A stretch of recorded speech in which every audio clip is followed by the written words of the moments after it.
Welcome to this special episode that is dedicated to the Powerhouse countries competing at Miss Universe 2025. Quick thanks to everybody who has been supporting the channel via super thanks. Y'all don't understand that I was literally in tears when I started to see those donations coming in. I did not know what I was going to do. We almost have enough to purchase a new camera for the channel, which would be so great because right now I am filming on my phone, which is very difficult. I have to create multiple takes when filming on my phone, and each one takes about 15 minutes to airdrop. So it's really slowing down my editing time right now. But I am just so grateful for everybody who has been contributing because it's making a difference. We're almost there. We can almost purchase that new camera. With no further ado, let's get into it and let's chat about these countries in no particular order. Due to a leadership change at Miss South Africa, you may not be familiar with our new Miss Universe South Africa. Initially, the new organization said that they're not going to send a representative, but then another organization got those franchise rights and they've decided, you know what, we are going to send somebody, and that is Melissa. And Melissa, you don't understand, is somebody that you can watch on Crown Chasers, but she is somebody that I have loved for years. She was top 5 in 2020 and then also top 5 in 2023. Okay, she was one of my huge favorites for the crown. Oh my gosh, just y'all don't even know. You don't even know, because normally we follow the Miss South Africas and you get all this hype around the competition and you learn about the contestants, you know who's competing, and I just feel like right now she's under the radar because so many people don't realize who she is. So many people don't understand that she was already top 5 and she's been one of my longtime favorites for the organization. And so when I saw that she got announced, I was like, yes, I love that you're gonna get to meet her. I love that you're gonna get to see her compete. This is just so long overdue. I am obsessed with her, and gosh, let's see. It would be incredible if she could bring home that international title with a really short amount of time to prep, but crazier things have happened. So let's see what happens for South Africa. Brazil has so many placements at Miss Universe. Now, I also recapped her national pageant, and I have to say how impressed I was by her presence. I have not been hearing about a lot of people talk about Brazil, but let's not forget in 2020, they were first runner up. Now, I am really hoping that she will have great wardrobe, because honestly, if she could just copy paste her performance from her national competition, in my mind, that's like a guaranteed minimum top 20 or 16, whatever placement that they're doing this year. It would be guaranteed. She has that kind of Trump era energy and vibes where the title holders back then, they were not over rehearsed. They were just very like fun and carefree and spontaneous. Like that seemed to be the vibe back then.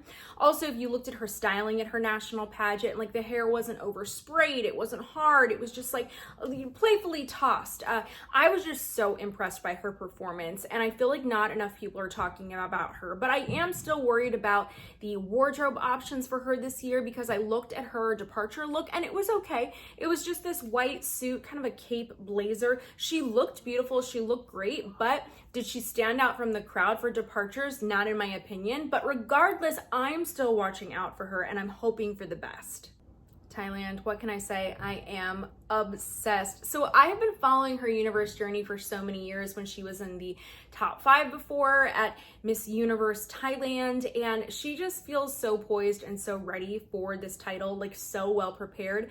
When she was prepping for Miss Universe Thailand, she also won essentially like a local or provincial title, and then she of course won the national title, and she works very closely with Nawat. She's grown a ton over the years, and she does a lot of online sales for Nawat and sells a ton, and it like broke records on TikTok sales for contestants.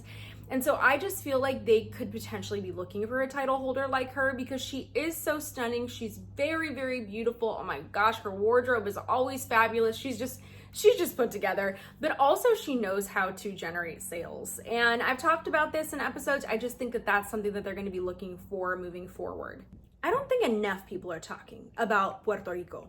She is so gorgeous. In my opinion, she is one of the most facially stunning contestants this year. And not only that, she's really well dressed. They have been in the top 5 for the past few years. They're hungry for another crown. They have a lot of Miss Universe winners. No wonder. The amount of prep that goes into their title holders with considerations that this is a small island, it's just so impressive if you really, really think about it. And I absolutely love her. She, to me, is just outstanding, and I need to hear more people talking about her just because, in my personal opinion, I feel like she's one of the most gorgeous contestants we have this year. Colombia. Wow. Colombia never sends a bad representative. It's very, very difficult to win Miss Universe Colombia, but I feel like every few years they send an exceptional title holder. And to me, she is exceptional. If you just watch her national competition, which I also recapped, wow, her performance from start to finish was so impressive to me. I absolutely loved her. I mean, the body, she probably has one of the most fit physiques this year going into the competition. Also considering she got crowned not that long ago. She was later in the schedule, but she is just so gorgeous, so stunning. She looked incredible at her departure and then her arrival. It's interesting that when she got to Thailand, she put on this Thai outfit. And the last time that we saw something quite like that would have been when Miss Universe was in Thailand, when Catriona arrived at the airport as well in this Thai inspired look. And so we're actually seeing a few of the contestants that are going that route this year, but she did it in a really elaborate way. Wow. USA, our newly crowned title holder. So I talked about her in my episodes leading up to USA. I said, watch out for Nebraska. She was top 5 at Miss Teen USA in 2020. And then I was talking to people about her going into prelims, and it wasn't until prelims that one of our event photographers was like, wait a second. Now I see what you're talking about. She is so fit. She's beautiful. She's got like this incredible like jawline, wonderful features. But what's great about her is she never overdoes her facial expressions on stage, but she times them very, very well. And she knows how to create moments when like the camera is hitting her at certain points. So she's a very smart competitor, solid competitor, also very, very consistent. And of course, everybody, I think of the US, we're hoping to restart that placement streak again. And honestly, even if people are underestimating her, I wouldn't. The USA is still a powerhouse country, and although she's going basically straight from USA to Universe, she still has the support of her team behind her. She's not doing this alone, and she did go into USA knowing that she has to be ready for Universe, and so I would not count her out. My next country might be debatable for powerhouse countries, but I feel like for Universe, India is a powerhouse country. If we look at their recent placements, their wins, if you look at India as a whole, if you look at their other organizations that they've excelled in, like World, I do feel like India is a powerhouse country. So I was like, I'm going to put her in this episode. So I know not that many people are talking about her, not that I've seen online. Of course, I've seen her in some predictions for like a top 20, for example.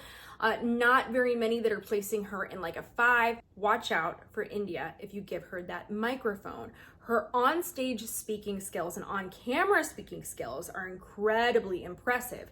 And I will say that the level of competitors this year at Miss Universe India, which I also recapped, was on another level. I was so impressed by their walks, because I feel like walks normally for India is like their challenge to overcome.